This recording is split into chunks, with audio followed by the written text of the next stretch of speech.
तो जहाँ तक बात है, चाहे वर्ल्ड सिस्टम थ्योरी की बात हो या डिपेंडेंसी थ्योरी की बात हो, ये दोनों इनका जो ओरिजिन है इंटरनेशनल पर्सपेक्टिव के हिसाब से अगर देखेंगे तो वो मार्क्सिज्म से होता है।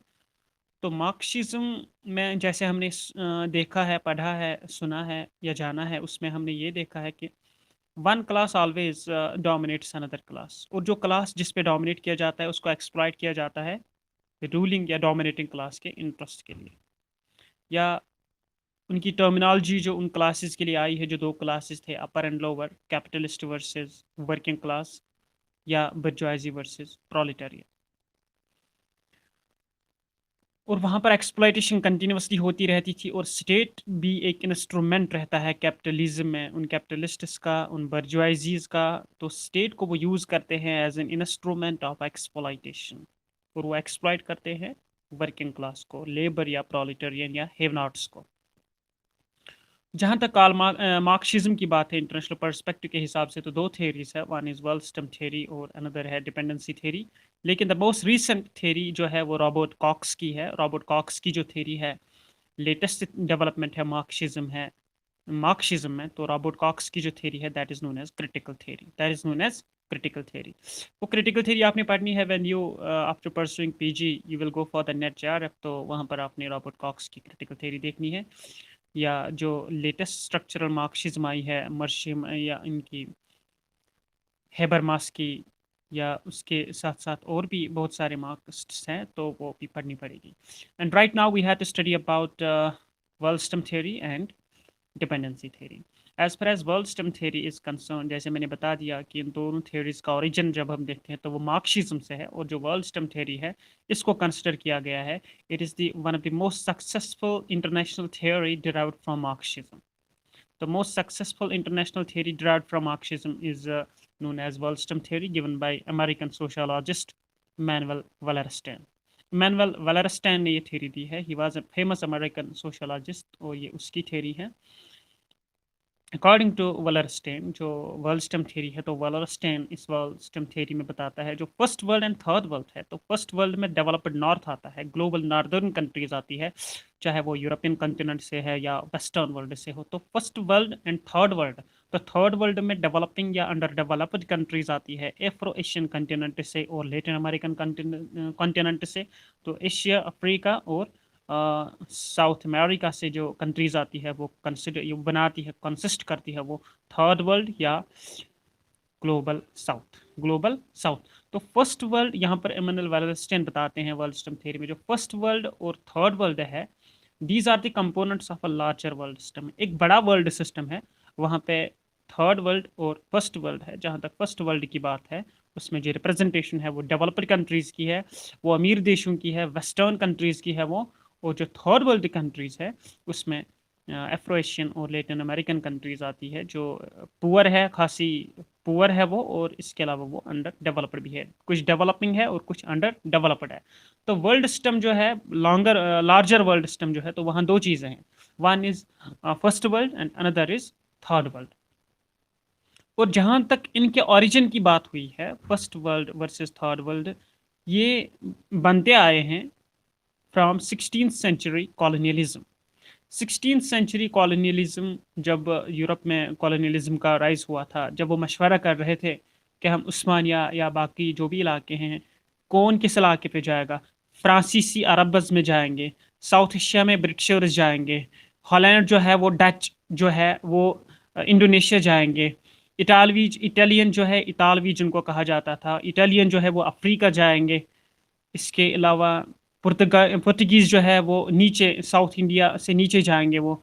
तो वहाँ वो डिस्टर्ब करते, मतलब डिस्ट्रीब्यूशन करते थे, इम्पेरियलिज्म या कॉलोनियलिज्म जो उनका था, कौन किस इलाके पे काबिज रहेगा, कौन किस इलाके पे काबिज रह कर उस इलाके के रिसोर्सेज स्नैच करेंगे। तो फर्स्ट वर्ल्ड और थर्ड वर्ल्ड जो है, these are the components of the larger world system, जिनका ओरिजिन हुआ है 16th सेंचुरी यूरोपियन कॉलोनियलिज्म से। 16th सेंचुरी यूरोपियन कॉलोनियलिज्म से as far as these very states are concern, चाहे वो फर्स्ट वर्ल्ड से हों या थर्ड वर्ल्ड से हों, these states actually makeup two things.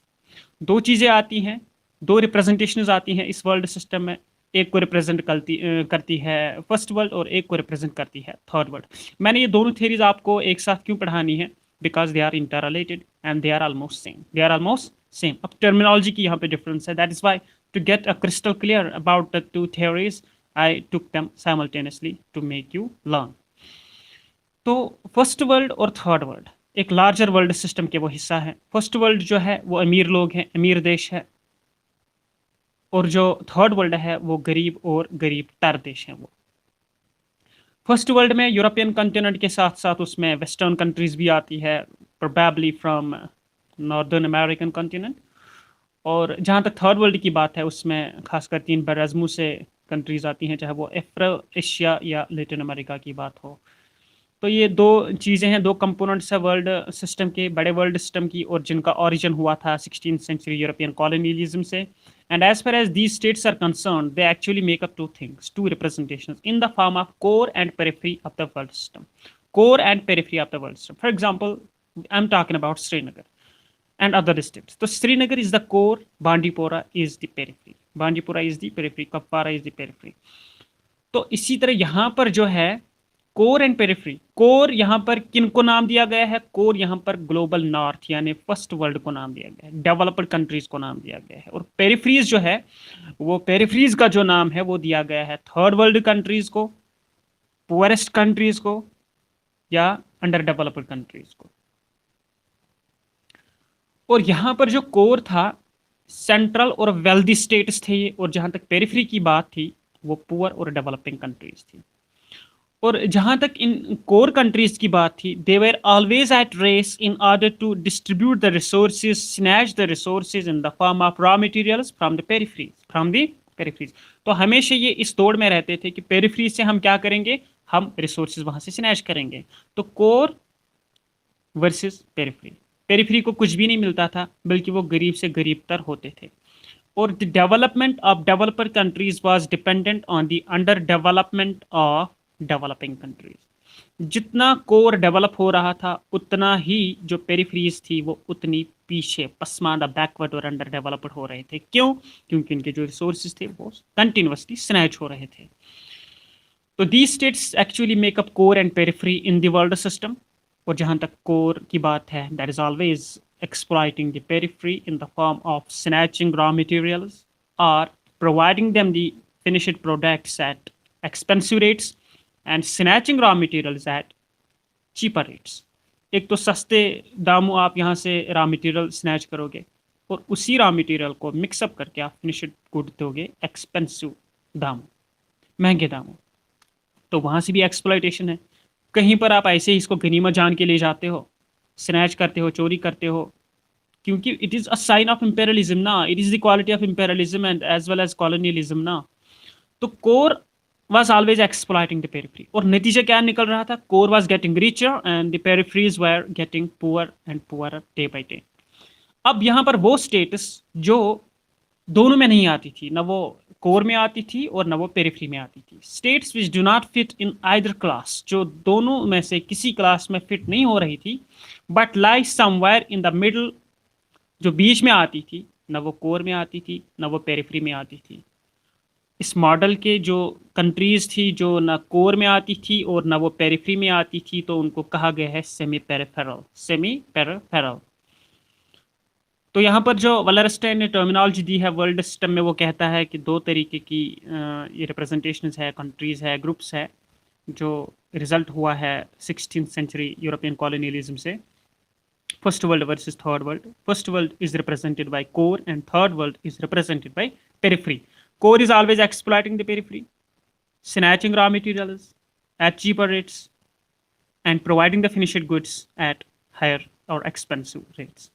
And now the states जो core में आते हैं, they are developed progressive, and as far as the states in periphery were concerned, they were poor and developing and they were getting further underdeveloped, and the core countries were always growing towards development। And as far as the states which do not fit in either class, neither in core nor in periphery, and those very states were given the terminology by Wallerstein as semi-peripheral. So core, periphery, and semi-peripheral. So this was all about world system theory by Immanuel Wallerstein. ये एक international theory है Marxism की। और अब दूसरी theory है जो हमने जानी है, that is dependency theory by Andre Gunter Frank. और जहाँ तक dependency theory by Andre Gunter Frank की बात है, तो आंद्रे गुंटर फ्रैंक एक जो पॉलिटिकल साइंटिस्ट या रिसर्चर था। इससे पहले कि हम आंद्रे गुंटर फ्रैंक की डिपेंडेंसी थ्योरी की तरफ जाएंगे, ये जो एमर्ज हुई है डिपेंडेंसी थ्योरी, ये कंपैरेटिव स्टडी से एमर्ज हुई है। और इसका जो ओरिजिन अगर हम देखेंगे तो वो लेटिन अमेरिका से है। लेटिन अमेरिका में ज्यूरिंग 1950s और 60s यूनाइटेड नेशंस ने क्या किया, यूनाइटेड नेशंस ने एक कमीशन वहाँ तश्कील दिया, United Nations Economic Commission for Latin America, UN ICLA, ECLA, United Nations Economic Commission for Latin America, ताकि वो स्टडी करे what is the reason behind the growing underdevelopedness in the third world countries. What is the reason behind growing poverty, rising underdevelopment in third world countries, in particular in Latin American countries? तो वहाँ पर जिसको ये credit दिया गया कि वो supervise करे इस प्रोग्राम को, इस कमीशन को, he was an Argentinian economist, वो अर्जेंटीना से था और उसका नाम था रॉल प्रबिश। रॉल प्रबिश ने फाइंड आउट किया कि ये जो बैकवर्डनेस है या अंडर डेवलपमेंट है, इसके क्या रीजंस है लेटिन अमेरिका में या बाकी थर्ड वर्ल्ड कंट्रीज में जो है, इसके क्या रीजंस हैं। तो Raul Prebisch during research he observe that world जो है it was divided into two. World को डिवाइड किया गया था, तकसीम किया गया था दो चीज़ों में। One was developed, another was under developed. और जो डेवलप्ड था दे वर द सेंटर्स, और जो अंडर डेवलप्ड थे या डेवलपिंग थे दे वर द पेरिफेरीज।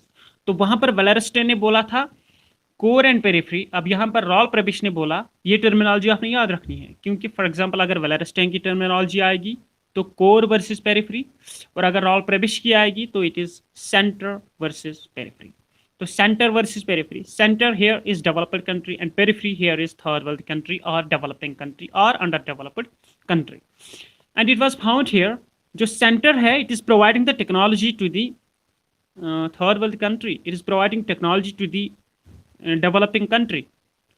और जहाँ तक डेवलपिंग कंट्री की बात है, वो क्या करेंगे, वो वहाँ से रॉ मटेरियल्स उनके स्नैच होते थे सस्ते दाम। इसी तरह जहाँ तक वेलरस्टेन की बात वहाँ पर थी कोर वर्सेस पेरिफेरी, तो वहाँ पर भी एक्सप्लॉइटेशन हो रही थी, रॉ मटेरियल्स को स्नैच किया जाता था और रिटर्न में फिनिश्ड गुड आपको महंगे दामों पे मिलता था। And same was the case here. और इसकी वजह से क्या हो रहा था, जो सेंटर था it was always on the race of development, और जो पेरिफेरी थी it was getting poorer day by day, it was getting poorer day by day. And it was also found here जो सेंटर की डेवलपमेंट है it was always dependent on the under development of periphery. जिस तरह वहाँ core develop हो रहा था, पेरिफेरी पीछे जा रही थी, इसी तरह यहाँ पर रॉल प्रबिश ने फाउंड किया कि जो सेंटर है वो डेवलप कर रहा है because of the under development of the periphery, because of the under development of the periphery. तो देयर डेवलपमेंट वाज, तो कोर का जो डेवलपमेंट वहाँ पर रिस्पॉन्सिबल था पुअरिटी ऑफ पेरिफेरी का। इसी तरह रॉल प्रबिश की स्टडी में सेंटर की जो डेवलपमेंट है that was responsible for the under development of periphery, that was responsible for the development of under development. तो ये डिपेंडेंसी थ्योरी का ओरिजिन अगर हम देखेंगे 1950-60s के दौरान रॉल प्रबिश ने स्टडी किया था, एज उसको बनाया गया था मेंबर और supervisor of the United Nations Economic Commission for Latin America in order to study what are the reasons behind backwardness and underdevelopment in Latin America and other third world countries. तो वहाँ पर उसने वेलरस्टेन की तरह दो चीज़ें बताई, जैसे वेलरस्टेन ने कोर और पेरिफेरी बताई और रॉल प्रबिश ने सेंटर और पेरिफेरी बताई। अब यहाँ पर जो मेन पॉइंट है वो आंद्रे गुंटर फ्रैंक का है। As far as Andre Gunter Frank is concern, उसने अपनी जो एनालिसिस है, he founded his analysis of in development of under development. उसने अपनी जो डिपेंडेंसी थ्योरी की एनालिसिस फाउंड की, वो उसने फाउंड की डेवलपमेंट ऑफ अंडर डेवलपमेंट में। और उसने सर्वे या स्टडी के लिए दो कंट्रीज सेलेक्ट की और दोनों कंट्रीज लेटिन अमेरिका से थी, एक चाइल और दूसरी ब्राज़ील। तो चाइल और ब्राज़ील पे उन्होंने स्टडी की development of under development. When he was studying he founded it, जिस तरह वेलरस्टेन ने कोर और पेरिफेरी या रॉल प्रबिश ने सेंटर एंड पेरिफेरी, इसी तरह जो आंद्रे गुंटर फ्रैंक है इन्होंने फाउंड किया मेट्रोपोल वर्सेस सैटेलाइट। तो सेंटर और कोर को यहाँ पर या अमीर देशों को नाम दिया यहाँ पर आंद्रे गुंडर फ्रैंक ने मेट्रोपोल या मेट्रोपोलिस, और जो गरीब देश है, अंडर डेवलप्ड देश है, डेवलपिंग कंट्रीज है, उनको यहाँ पर जिस तरह वो पेरिफेरी बोलते थे, तो आंद्रे गुंडर फ्रैंक ने उनको नाम दिया है सैटेलाइट। तो यहाँ पर it is metropole versus satellite और मेट्रोपोलिस वर्सेस सैटेलाइट्स। जो मेट्रोपोल्स है वो अमीर है, developed countries of the world है, और जहाँ तक सैटेलाइट्स की बात है, they are the third world countries, mostly they are poorer. और जहाँ तक मेट्रोपोल की बात है, metropolis countries will provide technologies to the satellites, and in return satellites जो है वहाँ से रॉ मटेरियल्स मिलेंगे मेट्रोपोलिस को। तो मेट्रोपोलिस वर्सेस सैटेलाइट्स, यहाँ पर जो मेट्रोपोलिस है they will exploit, they are exploiting satellites. Wallerstein में, वहाँ वेलरस्टेन की थ्योरी में कोर एक्सप्लॉइट कर रहा था पेरिफेरी को, रॉल प्रेबिश की एनालिसिस में सेंटर एक्सप्लॉइट कर रहा था पेरिफेरी को, और जहाँ तक dependency theory by Andre Gunder Frank, यहाँ पर जो मेट्रोपोलिस है वो एक्सप्लॉइट कर रहे हैं सैटेलाइट स्टेट्स को। उसके बाद ही explain his theory based on surplus extraction. जो है ये जो सरप्लस एक्सट्रैक्शन हो रही है ना सैटेलाइट कंट्री से, तो इसको एक्सप्लेन किया है आंद्रे गुंडर फ्रैंक ने अपनी बुक में capitalism and underdevelopment in Latin America. तो इस डिपेंडेंसी के रिलेटेड बहुत सारी बुक्स लिखी है आंद्रे गुंडर फ्रैंक ने। और जहाँ तक आंद्रे गुंडर फ्रैंक की बात है, तो आंद्रे गुंडर फ्रैंक ने जिस तरह रॉल प्रवेश ने दो चीज़ें बताई, दो कंट्रीज़ की रिप्रेजेंटेशन बताए, वेलरस्टे ने भी बताई, और इसी तरह जो आंद्रे गुंडर फ्रैंक है उन्होंने भी बताई, और उन्होंने नाम दिया है मेट्रोपोल और सैटेलाइट का। और इस स्टडी के बाद उन्होंने 3 कंट्राडिक्शंस अपनी दिए आंद्रे गुंडर फ्रैंक ने। और सबसे जो उसने अपनी 3 कंट्राडिक्शंस दिए, which are responsible for the under development of satellites. तो अंडर डेवलपमेंट ऑफ सैटेलाइट्स के लिए जो रिस्पॉन्सिबल कुछ कंट्राडिक्शंस दी है आंद्रे गुंडर फ्रैंक ने, वो क्या है? पहली उसमें आती है कंट्राडिक्शन ऑफ एक्सप्रोप्रिएशन और appropriation of the economic system. इसका मतलब यह है जो कैपिटलिस्ट कंट्रीज होती है मार्क्सिज्म में, या जो अमीर देश होते हैं, या यहाँ पर हम कह सकते हैं जो मेट्रोपोलिस होते हैं, they are having the monopoly over world system. उनको मोनोपोली रही है खासकर वर्ल्ड इकोनॉमिक सिस्टम पे।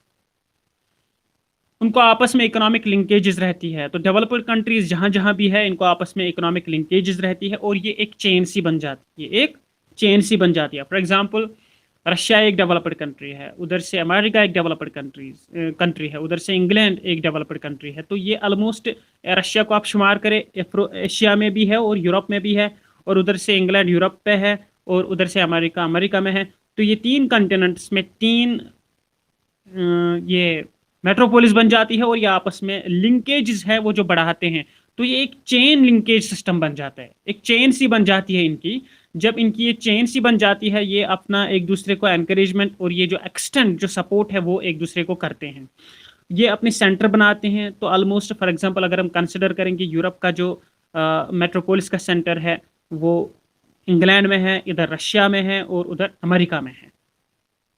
और इसकी वजह से क्या करते हैं, ये इन्हीं सेंटर्स को आपस में जोड़ देते हैं। आपस में जो इनके लिंकेजेस है, कैपिटलिस्ट लिंकेज, मेट्रोपोलिस के जो आपस में कनेक्शंस रहते हैं इन सेंटर्स से, हेडक्वार्टर्स से, वहाँ से ये मशवरा करते हैं कैसे किसको एक्सप्लॉइट करना है, किस कंट्री से हमें कौन सा रिसोर्स मिलेगा।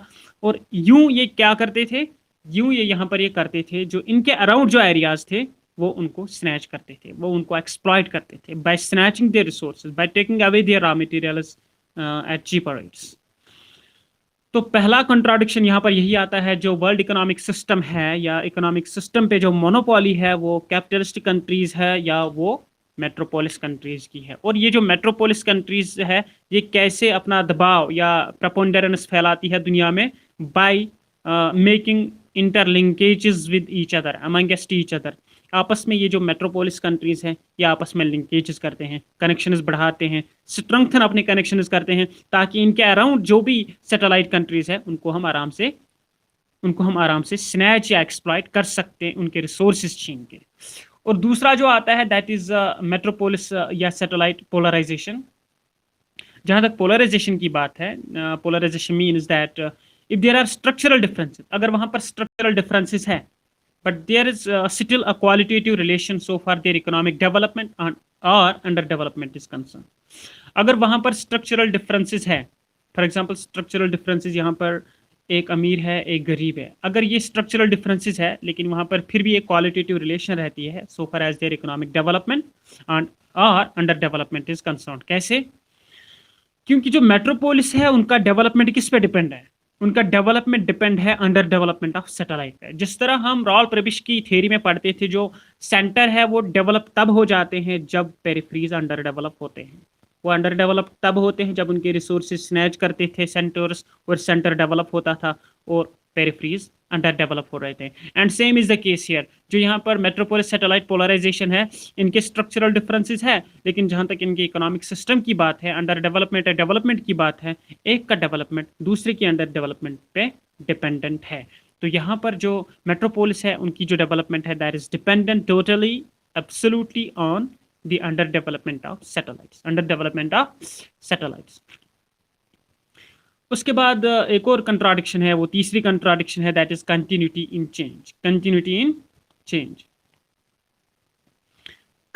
इन चेंज ये कैसे होता है? यहाँ पर it is also responsible for the under development of the satellites. Continuity in change में कैसे ये कंटिन्यूटी इन चेंज में जो है हो जाती है, ये तब्दीलियाँ जो आ जाती है मेट्रोपोलिस के जो चीज़ें हैं उनमें वो थोड़ी सी रिस्ट्रक्चर करते हैं। जैसे वो अपनी लिंकेजेस बढ़ाते हैं, दूर दूर अपने सेंटर्स बनाते हैं, तो वो थोड़ी से सिस्टम में चेंज करते हैं, तो वो चेंजेस भी रिस्पॉन्सिबल है for the exploitation of the under developed countries. क्योंकि जैसे हमने देखा कि ये जो लिंकेजेस बनाते हैं, एक कंट्री एक कंटिनेंट के लिए एक्सप्लॉयट करती है, तो दूसरी कंट्री दूसरे एरिया के सैटेलाइट कंट्रीज को एक्सप्लॉइट करती हैं। तो वो अपनी जो ये सूरत हाल है, अपनी जो ये चीज़ें हैं बदलती रहती है, बहुत सारे ज़राए या वेज वो इस्तेमाल करती हैं how to exploit the satellites.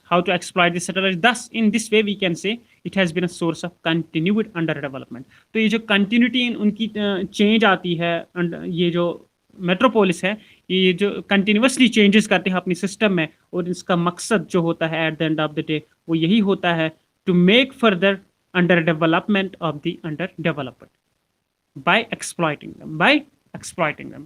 तो इन तीन कंट्राडिक्शंस या इस डिपेंडेंसी थ्योरी को स्टडी करने के बाद a few suggestions are here, और जो ये सजेशंस है already you people know in Marxism में क्या होता है, वहाँ पर जो बर्जुआइजी होता है, जिसको हेव्स का नाम भी दिया जाता है, जिसको कैपिटलिस्ट भी बोला जाता है, बर्जुआइजी की जो लिविंग है that is a real enemy. Under development of satellites is reason, वो क्यों होता है? Because bourgeoisie is there. ये जो बर्जुआइजी होते हैं ये एक रियल एनमी है। जिस तरह मार्क्सिज्म में वो सरप्लस वैल्यू होता था, जो लेबर से वो बचाता था, लेबरर की लेबर से जो कुछ पैसा वो बचाता था दिन में, और वो समझता था ये मेरा प्रॉफिट है, तो वो सरप्लस वैल्यू बनता था उसका। और इसी तरह ये जो बर्जुआइजी है, अगर डिपेंडेंसी थ्योरी में भी देखेंगे तो यहाँ पर चाहे कोर की फॉर्म में बर्जुआइजी हो, सेंटर की फॉर्म में बर्जुआइजी हो, या मेट्रोपोलिस की फॉर्म में बर्जुआइजी हो, he is the real enemy. और जब तक वो रहेगा तब तक एक्सप्लॉयटेशन होती रहेगी, और जो क्लास डिफरेंसेस है वो बढ़ती जाएंगी, एक अमीर होता जाएगा और एक गरीब होता जाएगा। अब ये कैसे खत्म हो सकता है? तो बर्जुआइजी जो है he is an agent of neo imperialism, neo colonialism. अब ये खत्म कैसे हो सकता है? It needs socialist revolution. Because socialist revolution की वजह से ही जो अंडर डेवलपमेंट है वो खत्म हो सकता है। क्योंकि सोशलिस्ट रिवोल्यूशन से जो ये जो मेट्रोपोलिस सिस्टम है, या सेंट्रल या कोर का जो सिस्टम है जिसपे उन्होंने मोनोपोली रखी है, इसको ओवरथ्रो किया जाएगा। जब इसको ओवरथ्रो किया जाएगा एक सोशलिस्ट रिवोल्यूशन से, तब जाके वहां पर अंडर डेवलपमेंट जो है वो एलिमिनेट फॉर एवर के लिए हो जाएगी। तो this was about dependency theory by Andre Gunter Frank. तो वर्ल्ड सिस्टम थ्योरी और डिपेंडेंसी थ्योरी को स्टडी करने के बाद हमने इसमें स्टडी करना है स्ट्रक्चरल अप्रोच और structural theory to international politics, और वो आखिरी थ्योरी होगी, and we will study that tomorrow.